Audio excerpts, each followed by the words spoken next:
ये क्विज है literary forms. 121 प्रश्न है इसमें। One of the following is not the example of a simile. देखो simile में as, like, such, इनमें से एक शब्द आता है और एक कंपैरिजन किया जाता है। यदि किसी वाक्य में कंपैरिजन तो किया गया है पर as, like, सच का यूज नहीं किया गया है तो वो सिमिली नहीं होगा। पहले वाले में her words are sweet like honey, simile है। Life is like a dream, simile है। Live like a hermit, simile है।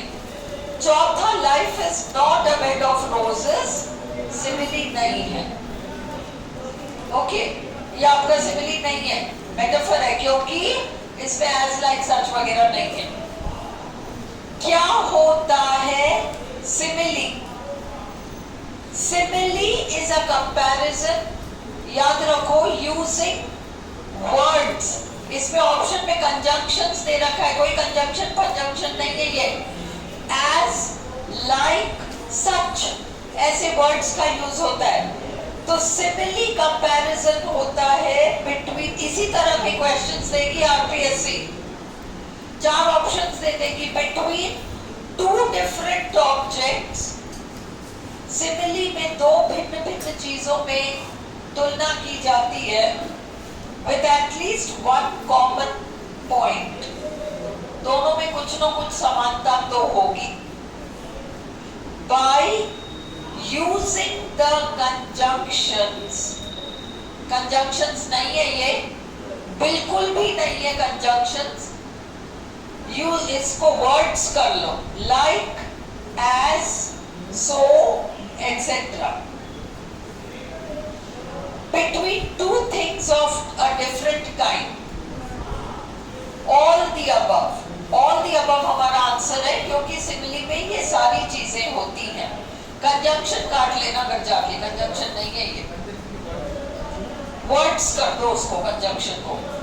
What is the literal meaning of metaphor? मैंने आपको बोर्ड पे लिखा रखा है, मेटाफेरो, कैरिंग ओवर, कैरिंग ओवर। 1 हमारा ऑप्शन है। चौथा, which one is not the example of a metaphor? इनमें से कौन सा मेटाफर का उदाहरण नहीं है? देखो, life is a walking shadow metaphor है। ये चीज ये है, मेटाफर है। ये चीज इस जैसी है, सिमिली है। He is a vulture of the state, वो मेटाफर है। वल्चर गिद्ध होता है, गिद्ध, जैसे गिद्ध खा जाता है ना डेड बॉडी को, वैसे किसी राष्ट्र को खाकर खोखला कर देने वाला, metaphor. The news was a dagger to my heart, ये खबर कटार थी, metaphor. He was like a lion, simile है, ये मेटाफर नहीं है। आंसर ये है। Which one is not the example of personification? किसी भाव को इंसान का दर्जा देना, personification, किसी भाव को इंसान का दर्जा देना personification है। Love is blind, ये तो बिल्कुल है ना, लव को इंसान की तरह जैसे उसकी आंखें हो, अंधा हो। Experience is the best teacher, experience को टीचर बता दिया। डेथ अपने हाथ रखता है, ये भी पर्सोनिफिकेशन है। He is the star of the family, इंसान को स्टार से कंपेयर किया, मेटाफर है ये, मेटाफर है। ये आपका पर्सोनिफिकेशन नहीं है, ये आपका ऑप्शन ये वाला है आंसर, और ये मेटाफर है। किसी जानवर के साउंड को यूज करना ओनोमैटोपिया कहलाता है। सांप का हिस करना, हमिंग ऑफ द बीज, भंवरों का गुनगुनाना, murmuring sound, कलकल की आवाज, cooing of birds, है ना, thundering of guns, गरजना बंदूकों का, बिल्ली की आवाज, lapping water, वो पानी को जैसे कुत्ते पीते तो जबान से पीते ना, लैप करते, ये सब आपका ओनोमैटोपिया है। Grunt are examples of onomatopoeia. Onomatopoeia. She sang a song of 6 sisters, showing something selfless and small. Sa repeat हो रहा है, ये alliteration है. He stood and stared at something sublime. Stood, stared, something sublime. Sa. The mighty mind's my master. Ma. Alliteration. अभी apostrophe अपने course में नहीं है, पर फिर भी भले हमारे कोर्स में नहीं है, उससे कोई फर्क नहीं पड़ता, क्योंकि आपको जब रोमांटिक एज और फलाना और निमाका सब दे दिया तो उसकी पोइट्री तो हमारे कोर्स में मोटा मोटा तो आ ही जाता है, तो आपको मोटी मोटी चीजें बतानी चाहिए। अपॉस्ट्रोफी का मतलब, ओ मिल्टन तू इतना महान था, ओ तू इतना महान था, किसी का नाम लेकर फिर उसका कोई गुण गिनवाना, ओ हो तो भी चलेगा, और अगर ये होता मिल्टन thou art great तो भी अपॉस्ट्रोफी हो जाता, ये अपॉस्ट्रोफी है। ओ अर्थ अपॉस्ट्रोफी। 9th है, is this the face that launched 1,000 ships and burned the topless towers of Ilium? क्या यही वो चेहरा है जिसके पीछे 1000 जहाज समुद्र पर उतर गए और ट्रॉय शहर में आग लगा गए? एलेन, तो ये वेरी गुड। एंड ये कौन सा फिगर ऑफ स्पीच है? एलिटरेशन नहीं है, हाइपरबली, इसलिए कि एक ऐसा भी चेहरा हो सकता है, उस चेहरे के पीछे 1000 जहाज समुद्र पर उतरकर और एक अच्छे खासे शहर को जलाकर राख करके आ गए। अतिशयोक्ति अलंकार, hyperbole. Life, I know not what thou art, life exclamation mark, और फिर लाइफ के बारे में कुछ apostrophe. Authority forgets a dying king. Side में लिख लो टेनिसन, टेनिसन की पोएम, टेनिसन की कविता की बहुत फेमस लाइन है। देखो, एक तो ये याद रखो, authority forgets a dying king, मरते हुए सम्राट को मरता हुआ सम्राट है, अब बहुत ज्यादा उसकी कदर नहीं होने वाली।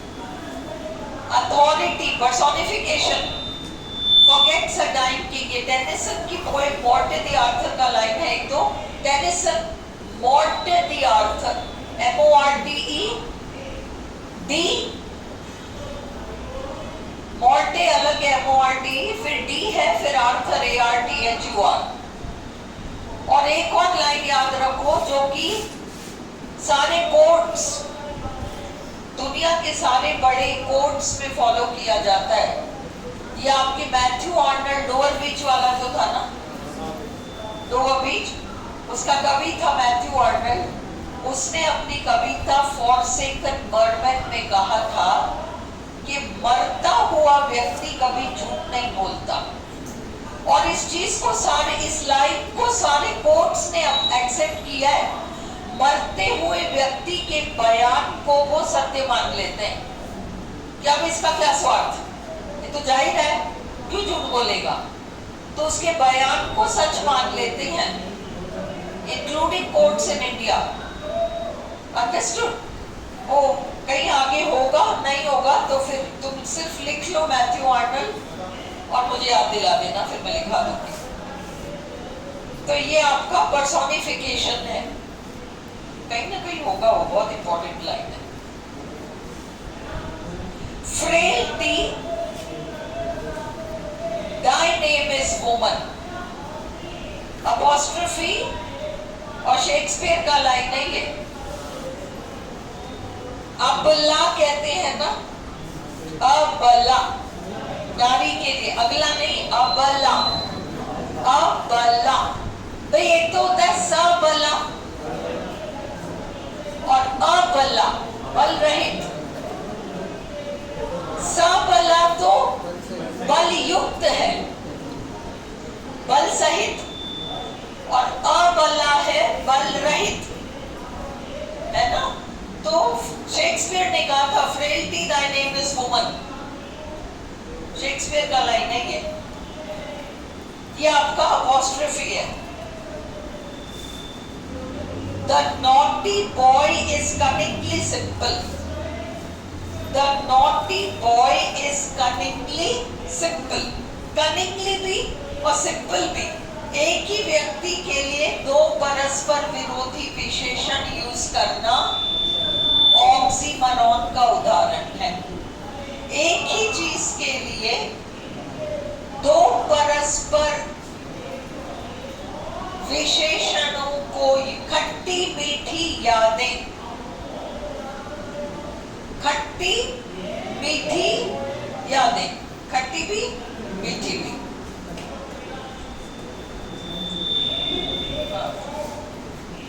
ये आपका ऑक्सीमोरॉन, ये आ गया line. Truth sits upon the lips of a dying man, side में लिख लो Matthew Arnold, Matthew Arnold, MATTHEW, Matthew. Question number 14 लिख के रजिस्टर में लिख लो मैथ्यू आर्नल्ड, ARNOLD। पोएम का नाम है the Forsaken Merman, The Forsaken, FORSAKEN, The Forsaken Merman, MERMAN।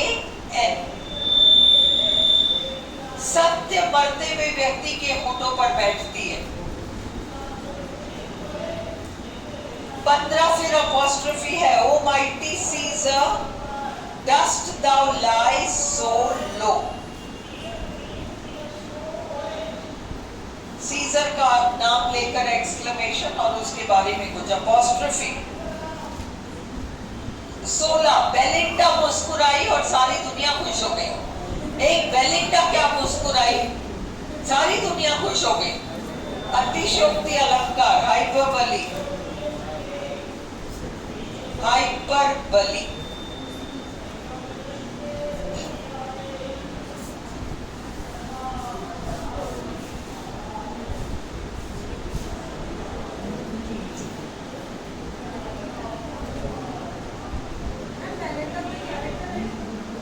Belinda character है।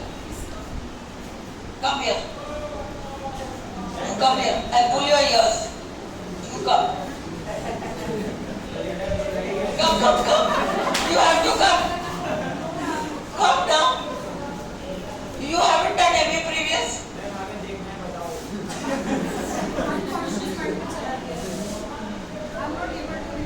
तो तुम्हारे नंबर भी अनकॉन्शियस माइंड में चले गए तो rape of the lock.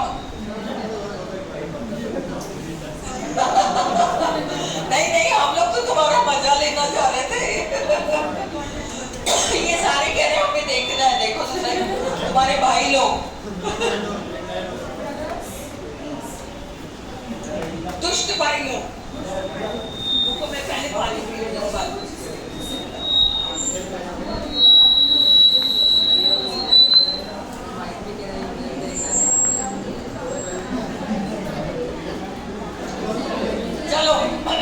Valentine character का नाम है, असाध्य रोग का नाम नहीं है।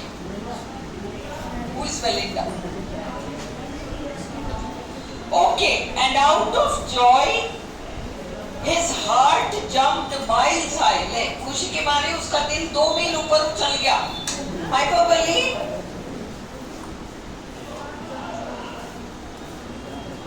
अब ये याद रखो 18 द वर्ड रेटोरिक, रेटोरिक शब्द भाषण कला is derived from the Greek word rhetoric meaning the art of oratory, भाषण कला, the art of oratory, भाषण कला। गिफ्ट ऑफ द गैप तो एक तरीके से चिकनी चुपड़ी बातें हैं। ऑरेटरी का मतलब जैसे भाषण नेता लोग भाषण देते हैं, हाँ ये ऑरेटरी एक टर्म है फॉर गुड स्पीच, भाषण कला। ओके, फिर है prosody has been derived from the Latin prosodia meaning, और एक बार मैं इसको चेक करना चाहूंगी चाहे आंसर कुछ भी हो। 19 में बात बता रहा है एक्सेंट ऑफ अ सिलेबल, इसका आंसर हम कल चेक करेंगे, इसको अभी के लिए छोड़ दो। 19 मैं चेक करूंगी। The word metre means measure, नाप, measure. Hyperbole means exaggeration, exaggeration शब्द देखते ही पहचान जाओ।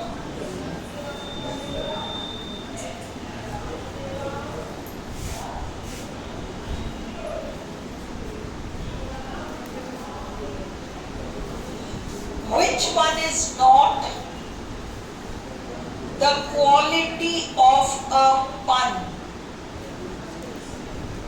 pun का मतलब एक ऐसा शब्द जिसका प्रयोग एक ही वाक्य में दो अलग सेंस में किया जाता है। एग्जाम्पल,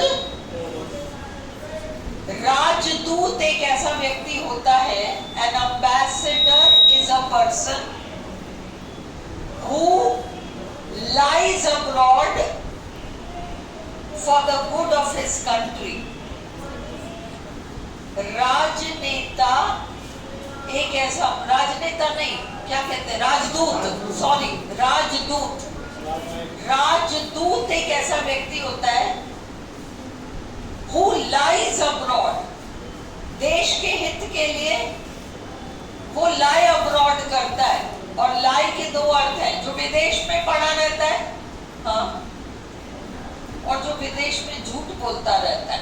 उसके देशवासी जाने क्या क्या बोल जाते हैं, अब वो उसको संभालना पड़ता है। अरे नहीं नहीं नहीं, उनका ये मतलब नहीं था और उनका ये मतलब था, झूठ बोलना पड़ता है। तो लाई शब्द का डबल मीनिंग है ना। तो ये जो है आपका, कहाँ पे थे, हाँ 22 में words are opposite in meaning option है, मतलब ये पद में नहीं होता। पद में क्या क्या होता है, एक ऐसे शब्द का इस्तेमाल करना जिसके दो अर्थ हैं, दूसरा मजेदार मीनिंग, तीसरा शब्दों के साथ खेलना, तीनों करेक्ट है। लिटोटस, लिटोटस में क्या होता है, देखो कई बार सपोज तुम बहुत अच्छे कपड़े पहन के आओ, बहुत अच्छे से तैयार होके आए हो और आगे पूछ तो कैसी लग रही हूँ, और तुम्हें जवाब मिलता है बुरी नहीं लग रही हो। कैन यू सी, पॉजिटिव में नहीं तुम्हें कॉम्प्लीमेंट मिला है, तुम्हें कॉम्प्लीमेंट मिला, बुरा नहीं है, नॉट बैड, नॉट बैड। अरे पॉजिटिव में तारीफ करो ना, वेरी नाइस बोलो, नहीं नहीं नॉट बैड, बुरा नहीं है, बुरी नहीं लग रही, ज्यादा बुरा तो नहीं लग रहा, ऐसे कॉम्प्लीमेंट्स। तो ये आपका लिटोटस है। लिटोटस का मतलब पॉजिटिव बात को नेगेटिव अंदाज में कहना। पॉजिटिव बात को कहा है, मीनिंग पॉजिटिव है, शब्दों का यूज नेगेटिव है। Foliototus है, not bad.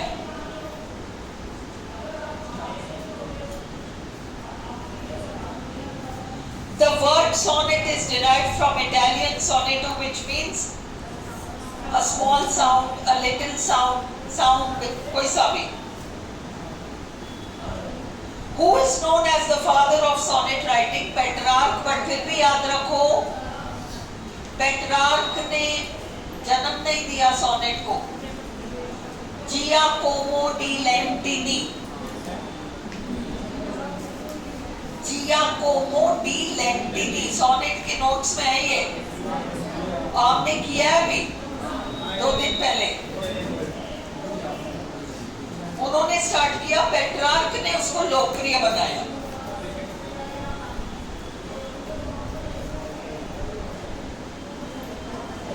Who is known as the father of the English sonnet? Wyatt. Thomas Wyatt ने सबसे पहले इंग्लिश में sonnets लिखी। How many types of sonnets are there in English? एक तो हमारे पास पेट्रार्कन sonnet है, एक शेक्सपियरियन sonnet है। Petrarchan or Italian sonnet is divided into 2 parts, octave और sestet. Shakespearean sonnet में 3 quatrains and a concluding couplet, ये आपको याद है, 4 4 4 और 2.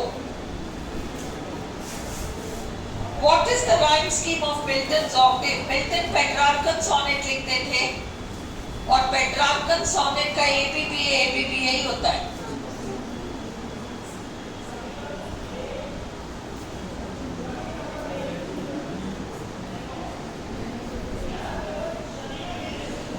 What is the rhyme scheme of Shakespeare's sonnet?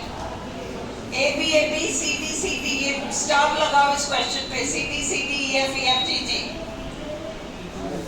Who is known as the Prince among English sonneteer? Shakespeare. Shakespeare ने अब 154 sonnets लिखी, 1 से 126 तक अपने मित्र WH के नाम, 127 से 154 तक डार्क लेडी के नाम, 1 हमारा ऑप्शन है। अब एक बात याद रखो, इन्होंने क्वेश्चन तो पूछा है whose sonnets are known as Mona Lisa, whose sonnets नहीं है। शेक्सपियर का एक नाटक है जिसका नाम है हैमलेट, और T.S. एलियट ने शेक्सपियर के नाटक हैमलेट को मोनालिसा ऑफ इंग्लिश लिटरेचर कहा था। वो लिखो तुम अपने कॉपी में, क्वेश्चन 34 लिख के लिखो, क्वेश्चन 34 लिखकर लिखो, वास्तव में इन रियलिटी T.S. एलियट ने शेक्सपियर के नाटक हैमलेट को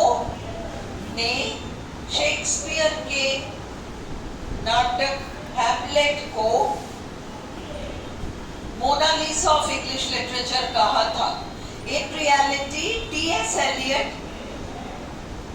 called Shakespeare's Hamlet the Mona Lisa of English literature, क्योंकि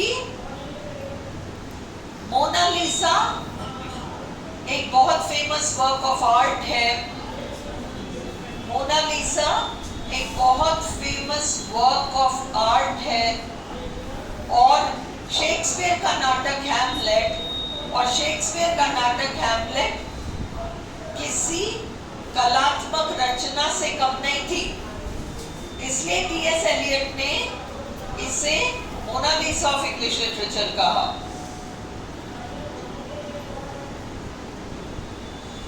How many sonnets are written by Shakespeare? 154. How many sonnets are written by Milton? 24. देखो 23, 24 दोनों में से कोई सा भी नंबर आए, दोनों नहीं देंगे क्योंकि उसमें लिटरेरी वर्ल्ड में बड़ा सारा डाउट है। 23, 24, बाकी वो 4 50 कुछ भी दे सकते हैं, 23-24 में से जो भी उसको आंसर मांग लेना। एंड ओड इज, याद रखो, संबोधन वाली कविता। एड्रेस यानी संबोधन, एड्रेस यानी संबोधन। सॉन्ग, अवॉर्ड क्या है? सॉन्ग संग इन अ कोरस, जिसमें नाचना और गाना होता है। हाँ बिल्कुल होता है। एक गाना गाया जाता है स्टेज पर, कलाकार होते हैं और वो नाचते हैं, गाते हैं। फर्स्ट। सेकंड, गीत के रूप में कविता होती है और किसी को संबोधित किया जाता है। Lyric poem, typically in the form of an address, बिल्कुल। और फिर सॉन्ग रिटन इन वेरिड और इरेगुलर मीटर, इसका मीटर ऊपर नीचे हो सकता है, इसलिए हमारा आंसर है ऑल दी अबव। मैंने आपको ओड के ऊपर काफी मटेरियल दिया है ना। इसके बाद मैं आपको सिंपल एक टेस्ट सा दे दूंगी, इन्हीं चीजों के ऊपर आप उसको कर सकते हो। Who is the originator of an ode? Pindarus, Pindar या Pindarus। The elegy is a mournful poem. The elegy is a mournful poem. Elegy एक दुख भरी कविता है। Typically a lament for the dead, मरे हुए व्यक्ति के लिए, मरे हुए व्यक्ति के लिए। A poem of pleasure, बिल्कुल भी नहीं। Long poem of historical importance, नहीं। फर्स्ट हमारा आंसर है। 40 काट लो, हमें नहीं चाहिए, हमारे कोर्स में मीटर वैसे भी नहीं है। 40,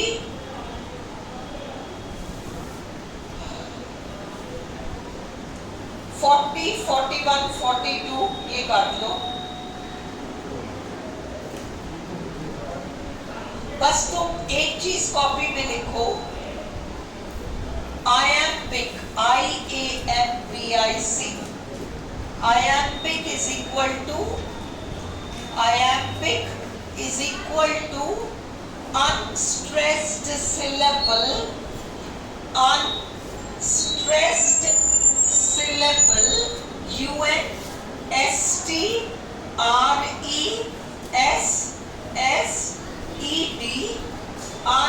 unstressed syllable, followed by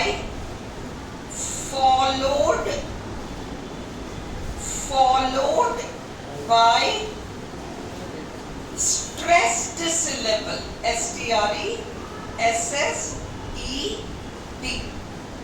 unstressed syllable followed by stressed syllable।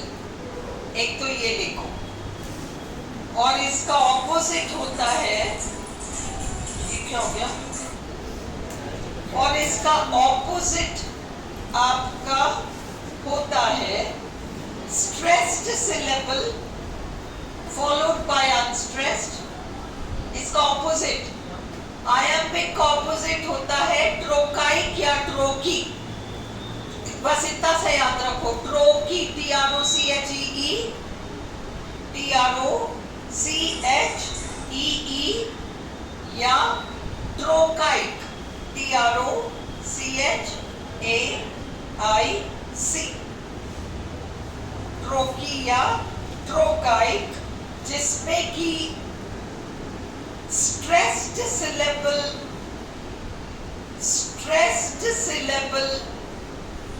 followed by stressed syllable followed by unstressed syllable होता है।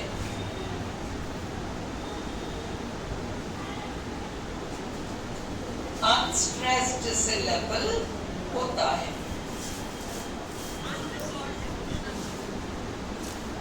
फिर नेक्स्ट है अपना, बस इतना सा तुम्हें मीटर में याद रखना है।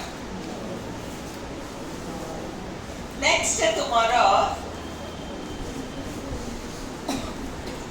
डायमीटर, ये मैंने आपको बोर्ड पे कराया था। डायमीटर, मोनोमीटर 2 सिलेबल, मोनोमीटर का मतलब 2 सिलेबल, डायमीटर का मतलब 2 फीट 4 सिलेबल्स, ट्राईमीटर का मतलब 3 फीट 6 सिलेबल्स, टेट्रामीटर का मतलब 4 फीट 8 सिलेबल्स, पेंटामीटर का मतलब 5 फीट 10 syllables, हेक्सामीटर का मतलब 6 feet 12 syllables. The meter consisting of 6 feet is called hexameter. Diameter consists of 2 feet. Trimeter consists of 3 feet. Tetrameter consists of 4 feet.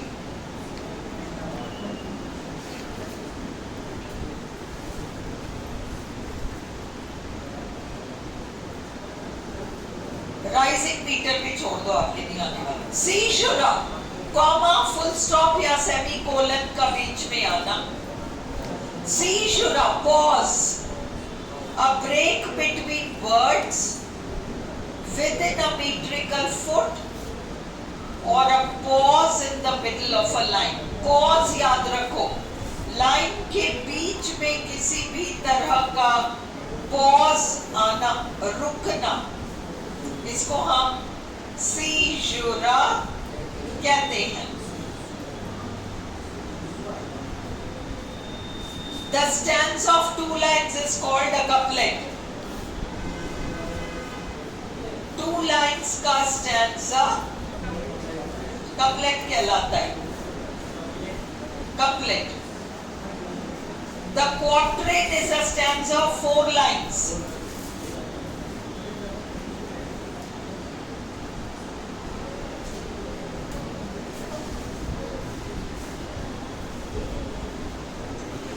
चौसर ने अपनी कई सारी कैंटरबरी टेल्स में राइम रॉयल नाम का स्टैंजा फॉर्म यूज किया। राइम रॉयल नाम का स्टैंजा फॉर्म यूज किया। राइम रॉयल का दूसरा नाम है चौसेरियन स्टैंजा। राइम रॉयल का दूसरा नाम है चौसेरियन स्टैंजा।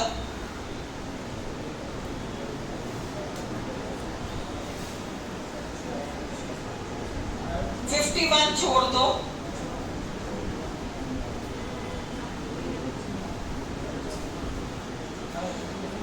52 कौन सा ऐसा स्टैंजा है जिसमें 8 लाइन में तो 10 मात्राएं होती हैं और 9वीं लाइन में 12 मात्रा होती है? Spenserian stanza. 8 लाइन में 10 10 10 10 10 10 मात्राएं और 9वीं लाइन में 12 मात्राएं, इसको स्पेंसरियन स्टैंजा कहते हैं। 53 काट लो।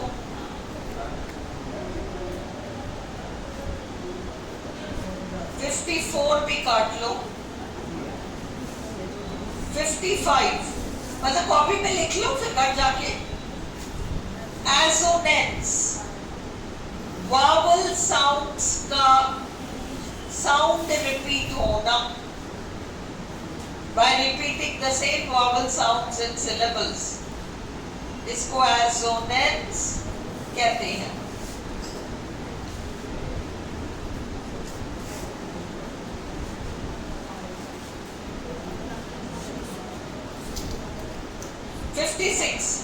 अरेबिया के सारे परफ्यूम भी मेरे हाथों से खून की बदबू को नहीं मिटा सकते। हाइपरबोली, लेडी मैकबेथ कहती है मैकबेथ नाम के नाटक में। हाइपरबोली।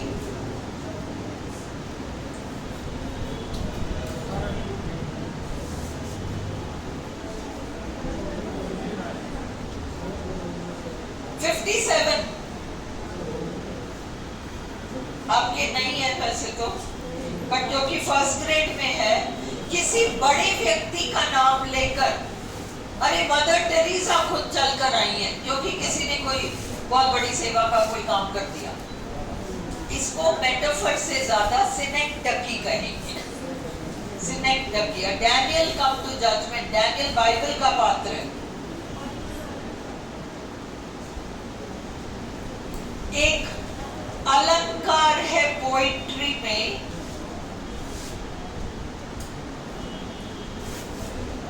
एक अलंकार है पोइट्री में जिसको कि हम रेटोरिकल क्वेश्चन कहते हैं। जब भी कविता में क्वेश्चन मार्क आ जाए तो अपन उसको रेटोरिकल क्वेश्चन कहते हैं। उसका दूसरा नाम है interrogation.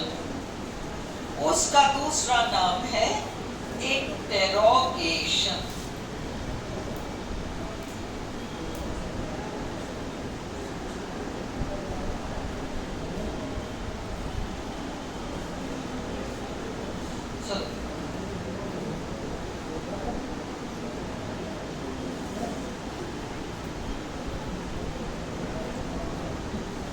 It means the use of words, the sounds of which suggest the meaning. धड़ाम से गिरा। धड़ाम शब्द में गिरने का पूरा एक्शन डिस्क्राइब्ड है। ओनोमैटोपिया। ओनोमैटोपिया।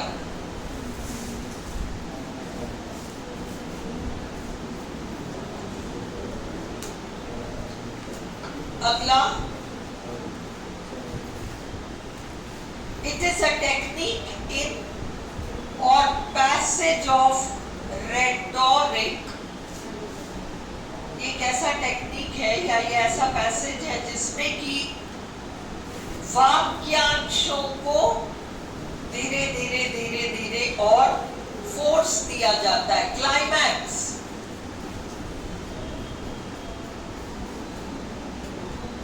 क्लाइमैक्स।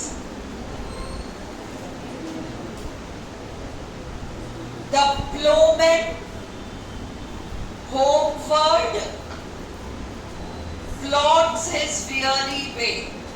भले आपके कोर्स में ट्रांसफर्ड एपिथेट नहीं है, पर elegy written in a country churchyard BA second year में रहा है।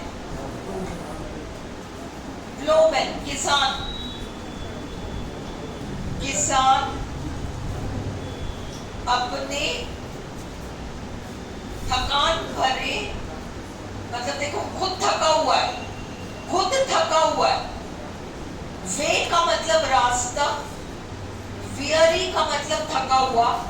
वियरी वे, रास्ता थका हुआ है या रास्ते पे चलने वाला वो किसान थका हुआ है। किसान थका हुआ है और उसकी थकान रास्ते पे ट्रांसफर हो गई। वियरी वे। वियरी वे, ये ट्रांसफर्ड एपिथेट हो गया।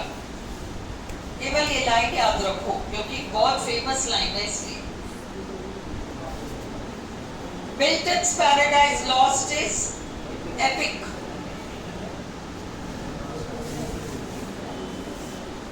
एसटी कोलरिज की प्रसिद्ध कविता the Rime of the Ancient Mariner एक बैलेड है। बैलेड यानी लोकगीत। बैलेड जो कि आपके कोर्स में फॉर एग्जांपल में ये पॉइंट है, लोकगीत है। 64 it is the poets cry of the heart of Joy. मतलब कवि के दिल की पुकार, चाहे खुशी की, चाहे दुख की, चाहे जोश की। फर्वर, एक्साल्टेशन, अत्यंत खुशी।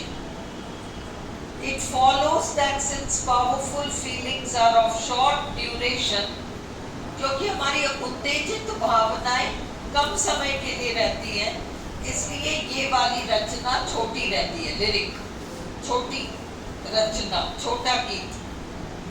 This is the definition of lyric। Lyric की परिभाषा है ये। Sestet is a stanza of 6 lines। Stanza of 8 lines को ऑक्टेव कहते हैं। एक ऐसी कविता जो गंभीर है, ऊंची उठी हुई है, ऊंचे उठे हुए विषय पर है, फीलिंग बहुत ऊंची है, स्टाइल बहुत ऊंचा है, इसे ओड कहते हैं। ग्रे, टॉमस ग्रे आपके कोर्स में बीए में रहे हैं। The the progress of poesy एक ओड है, ये मैंने आपको नोट्स में भी लिखाया है। इस तरह की कविता में कवि वाला गडरिया बनकर मरे हुए व्यक्ति के लिए अपना दुख प्रकट करता है। Pastoral elegy, pastoral elegy, pastoral elegy, जिसमें कि मरे हुए व्यक्ति के लिए वह उसको एक गडरिया मानकर उसके लिए दुख प्रकट करता है। एलेजी में डायडैक्टिक शिक्षा प्रदान नहीं, रिफ्लेक्टिव चिंतन मनन करते हुए, ये है आंसर। नैरेटिव कहानी सुनाते हुए, ड्रामेटिक नाटकीय अंदाज में। 71 full fathom 5 thy father lies, alliteration। 5 feet line को पेंटामीटर कहते हैं। ये यूफेमिज्म समझो। अपने यहाँ जब कोई मर जाता है तो अपन ये नहीं कहते हमारे दादाजी मर गए, अपन कहते हैं वैकुंठ धाम पधार गए, कहते ना, वैकुंठ धाम पधार गए। देखो मर गए, भले फैक्ट तो यही है कि व्यक्ति मर गया, पर वो सुनने में अच्छा नहीं लगता, एक नेगेटिव सेंस देता है। उसी को पॉजिटिव तरीके से कहना, वैकुंठ धाम पधार गए, सुंदर शब्दों में किसी अप्रिय बात को वर्णित करना। अपन लोगों से ये नहीं कहते झूठ मत बोल, कहते ज्यादा फेंक मत, कहते ना ज्यादा फेंक मत, कहानियां मत सुना, ये सब आपका यूफेमिज्म है। अप्रिय बात को सुंदर शब्दों के माध्यम से प्रकट करना। डिस्क्रिप्शन ऑफ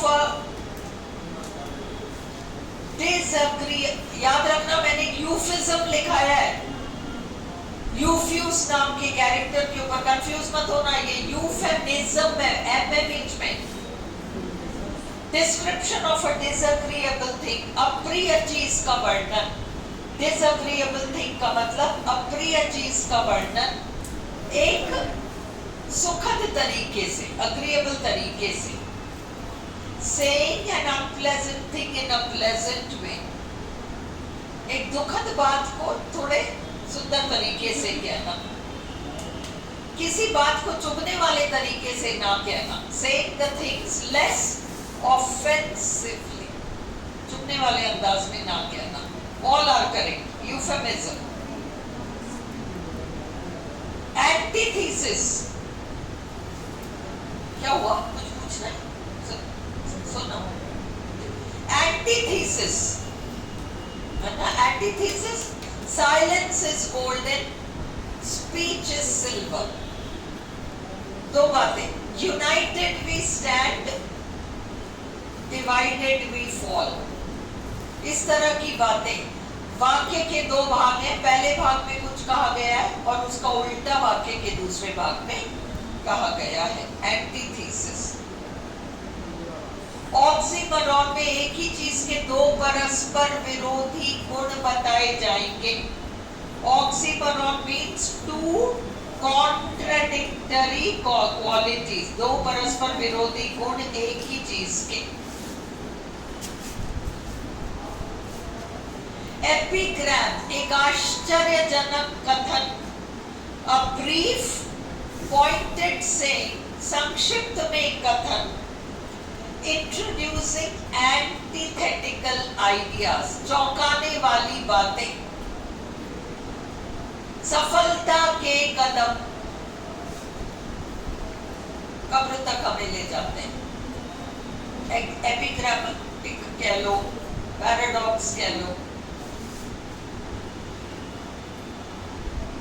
मेटोनिमी का मतलब सिंबल के माध्यम से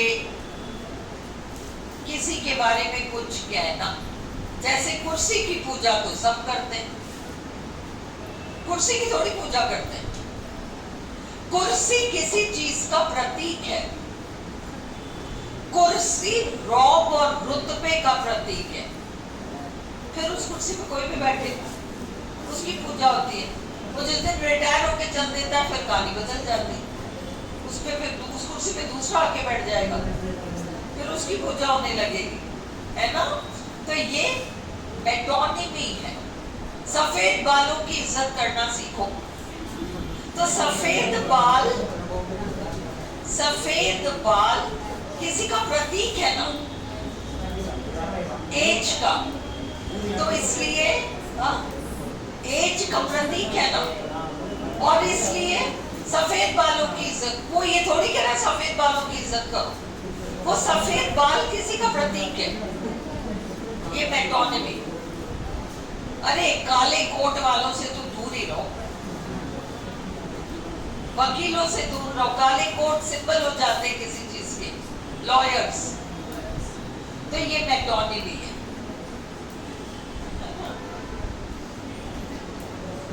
Change of name an object by the name of something which is generally associated with it. जाना है? वीडियो से फॉलो कर लोगे ना? In which literary term the bench judges के लिए यूज होता है, बार वकीलों के लिए यूज होता है, काला कोट वकीलों के लिए यूज होता है, हाउस पार्लियामेंट के लिए कहते हैं, क्राउन राजा के लिए कहते हैं, लॉरल सफलता के लिए कहते हैं। मेटोनिमी।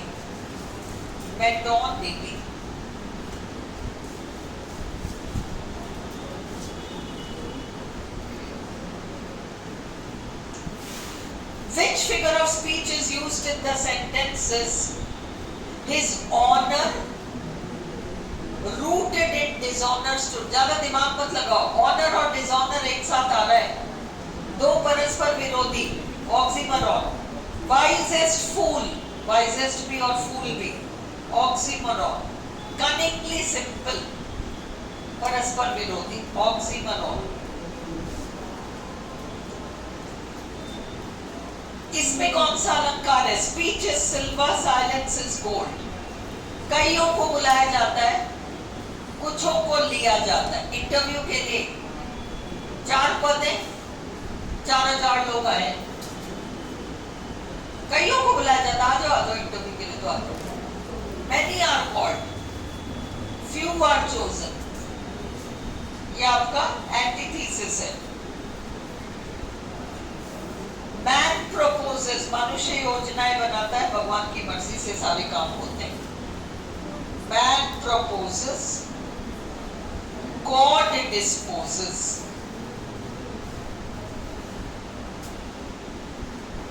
अ रेटोरिकल क्वेश्चन, जोर देकर किसी बात को कहना, an emphatic way of making a statement. ये 82 रेपिटेशन है, पीछे हमने कर लिया है।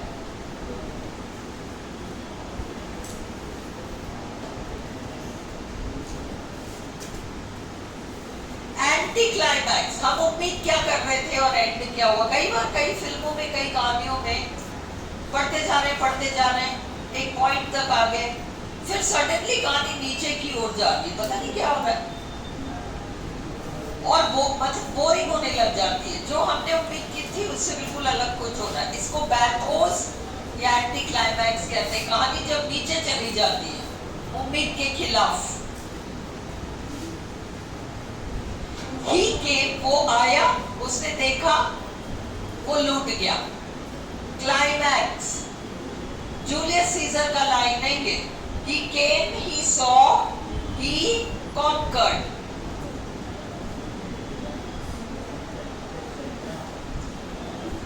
पैराडॉक्स किससे कहते हैं? पैराडॉक्स इसे कहते हैं जब सत्य को चौंकाने वाले तरीके से प्रस्तुत किया जाए, जैसे सफलता के कदम तो कब्र तक ही ले जाते हैं, है तो सत्य। व्यक्ति कितना ही सफलता पाले, एक ना एक दिन उसको मरना होता ही है। इस होने को सत्य है, पर इसको आश्चर्यजनक चौंकाने तरीके से जो प्रकट किया जाता है उसे पैराडॉक्स कहते हैं।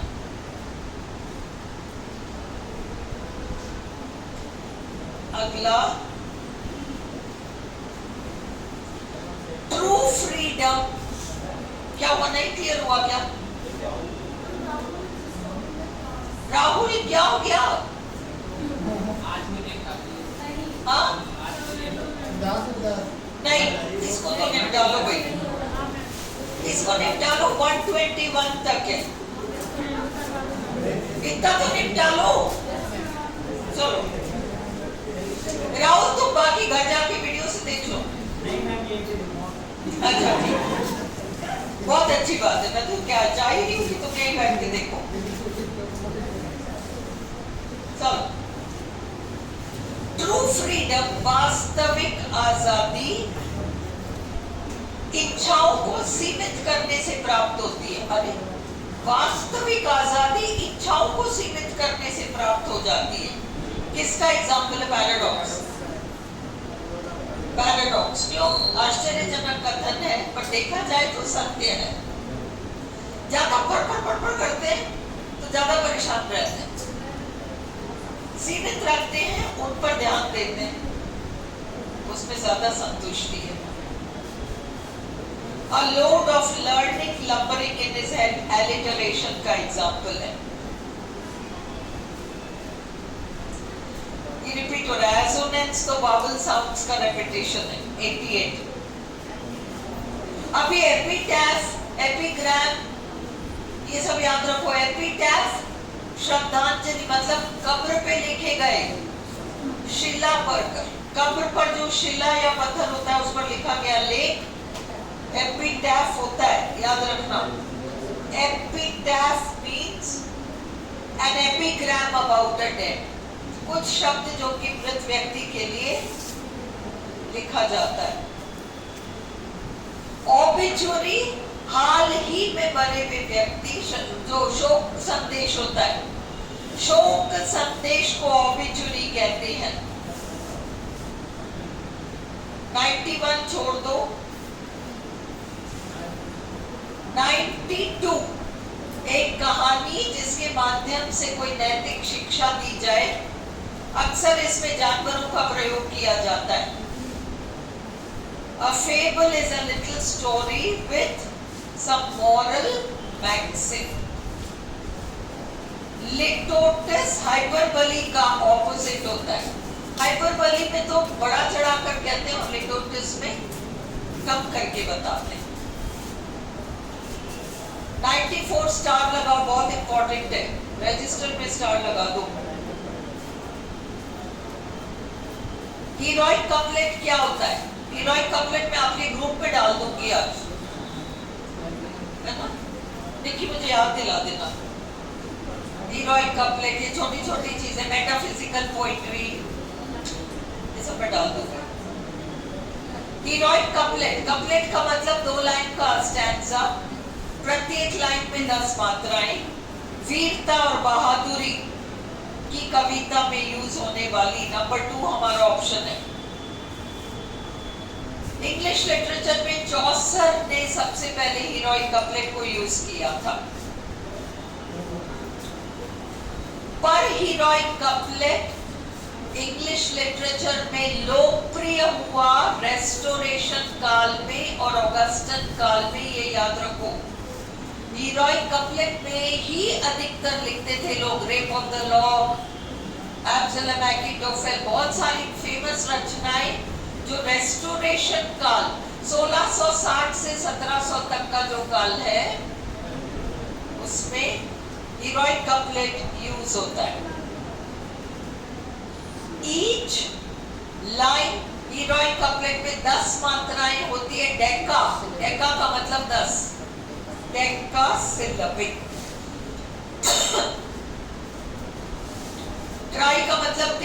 हेक्सा का मतलब 6, डेका का मतलब 10। सैटायर एक ऐसी साहित्यिक रचना होती है जिसमें मजाक उड़ाया जाता है, खिल्ली उड़ाई जाती है, घृणा प्रकट की जाती है, गलतियों को उजागर किया जाता है। किसके? मैन एंड हिज इंस्टीट्यूशंस, मनुष्य और मनुष्य के द्वारा बनाए गए संस्थाएं।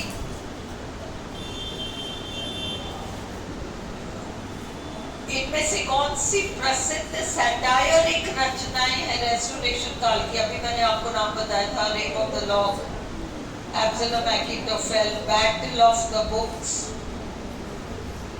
है ना, Merchant of Venice, Twelfth Night, Cleopatra. ये तो एलिजाबेथन एज के, रेस्टोरेशन काल के नहीं है। रेस्टोरेशन काल के तो ये सारे हैं आपके। ब्लैंक वर्स,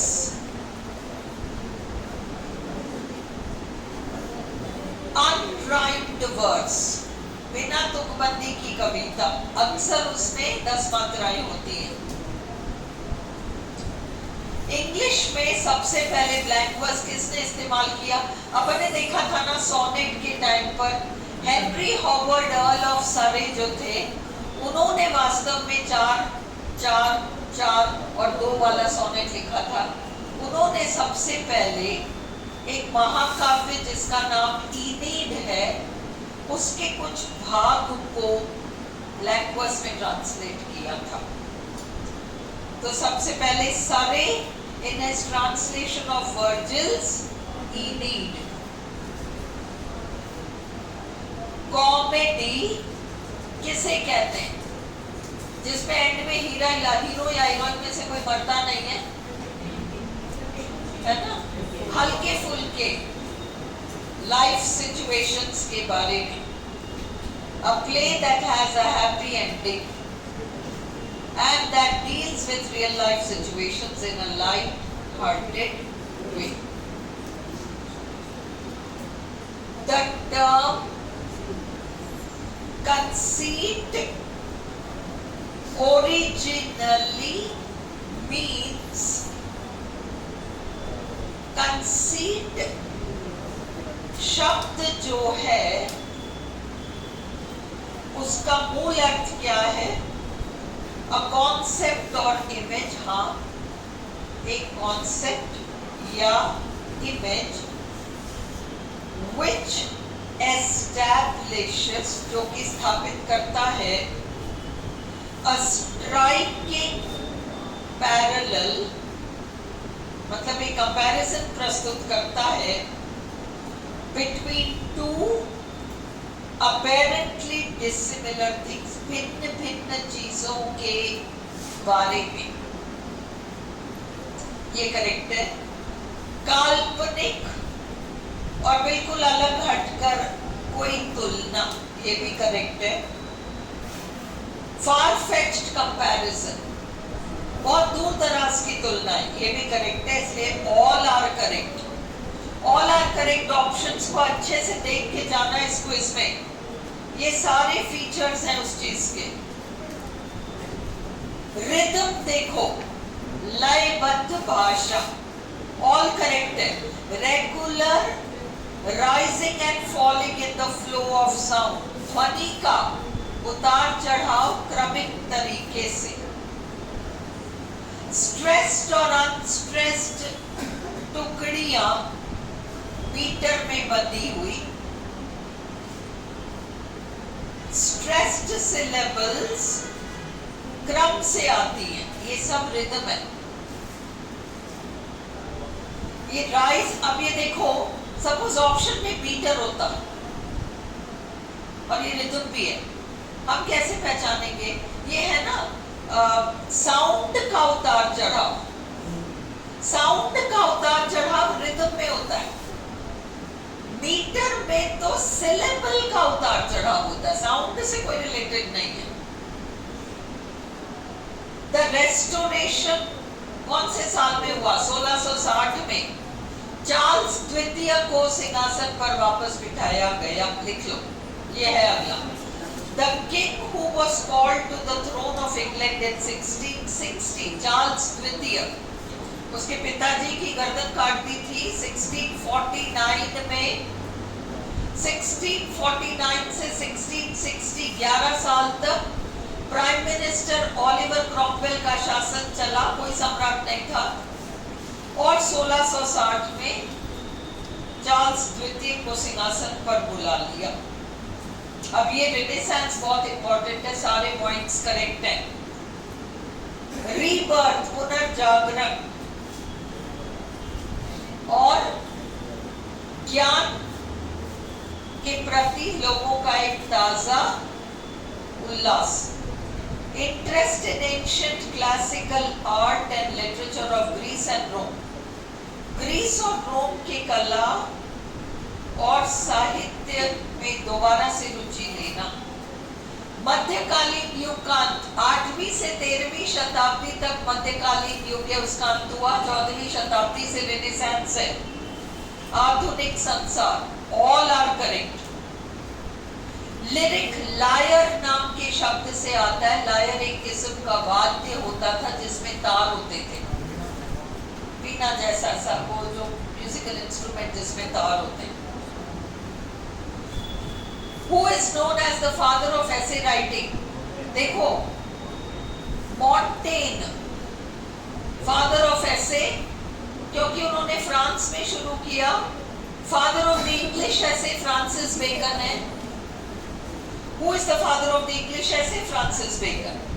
एसे का मतलब संक्षिप्त में अपने स्वयं के विचार किसी भी विषय के बारे में प्रकट करना। A brief composition in prose that undertakes to discuss a matter on any subject, किसी भी विषय पर चर्चा। नॉवल, सारे पॉइंट्स याद रखना। लंबा, हमने देखा था ना, केक और slice of cake, novel and short story. तो लेंथी, फिक्टिशियस काल्पनिक, प्रोज नैरेटिव गद्य रचना, पोर्ट्रेइंग कैरेक्टर्स जिसमें तरह तरह के पात्रों को दर्शाया जाता है और इसमें प्रस्तुत की जाती है उन पात्रों के सारे एक्शंस को सिस्टमैटिक तरीके से। जीवन का वर्णन, इसमें टकराहट की स्थिति, कॉन्फ्लिक्ट होती है, कैरेक्टर्स होती हैं, बिहेवियर्स, एक्शंस होती हैं, बैकग्राउंड या सेटिंग होता है, प्लॉट या कहानी की रूपरेखा होती है और एक विषय वस्तु होता है। All are correct. Father of novel Samuel Richardson, Samuel Richardson. Soliloquy, all the above, मैंने आपको सॉलिलोकी करा रखा है, खुद से बात करना। ट्रेजेडी, ऑल द अबव, दुख दर्द भरी कहानी जिसका अंत मृत्यु के साथ होता है। एक ऐसी रचना विथ अ सॉम्बर थीम, गंभीर विषय। एक ऐसी रचना जिसका डिजास्टरस कंक्लूजन होता है, डिजास्टरस, बर्बादी में एंड होता है। All are correct. प्लॉट छोड़ दो क्योंकि इन्होंने आंसर नहीं, नन ऑफ द अबव नहीं दिया। द प्लॉट इज कहानी की रूपरेखा, the structure of the actions of a dramatic work. Comic relief, दोनों ही बातें करेक्ट है। ह्यूमरस कैरेक्टर्स, स्पीचेस या सीन्स किसी ट्रैजिक वर्क में, ड्रामेटिक लिखा है ना, ट्रैजिक वर्क करेक्ट है। ट्रेजेडी में हंसी मजाक के सीन्स, और इसका पर्पस होता है ट्रेजेडी के टेंशन को कम करना। Fun and mirth to alleviate tension and adding variety. Both are correct. Biography, दूसरे की जीवनी लिखना, person's life written by somebody else. Autobiography implies, autobiography का मतलब होता है लेखक स्वयं के जीवन के बारे में लिखता है, स्वयं के जीवन के बारे में लिखता है। डॉक्टर सैमुअल जॉनसन नाम के राइटर ने 52 ऐसे बायोग्राफीज लिखी है, दूसरों की जीवनी, biographies. Lives of the English poets biography है, और सैमुअल जॉनसन की बायोग्राफी बॉसवेल ने लिखी। ये दोनों बहुत प्रसिद्ध बायोग्राफीज हैं। 52 कवियों की लाइफ के बारे में लिखना डॉक्टर सैमुअल जॉनसन ने लिखा, और खुद डॉक्टर जॉनसन की लाइफ के बारे में बॉसवेल ने लिखा है। दोनों बायोग्राफीज हैं। Dramatic monologue is a speech. Dramatic monologue ऐसा स्पीच है जिसमें कि अभी देखो चारों पॉइंट्स करेक्ट है। Speaker speaks to a silent listener, सामने वाला साइलेंट होता है, मतलब हमारे पोएम में उसका कोई रोल नहीं है। लिसनर कौन है ये तो पता है, बट बोल नहीं रहा, कम से कम कविता में उसकी बोली गई पंक्तियां शामिल नहीं है। एक दूसरा व्यक्तित्व बनकर कवि बात करता है, जैसे रॉबर्ट ब्राउनिंग एक ऐसा पति बनकर बात करता है माय लास्ट डचेस में, जो अपनी पत्नी की हत्या कर देता है। This persona is the speaker. ये बनावटी व्यक्ति स्पीकर होता है ड्रामेटिक मोनोलॉग का। कल आप अगर आप सारी निकाल लाओ फिर हम देखेंगे। हाँ।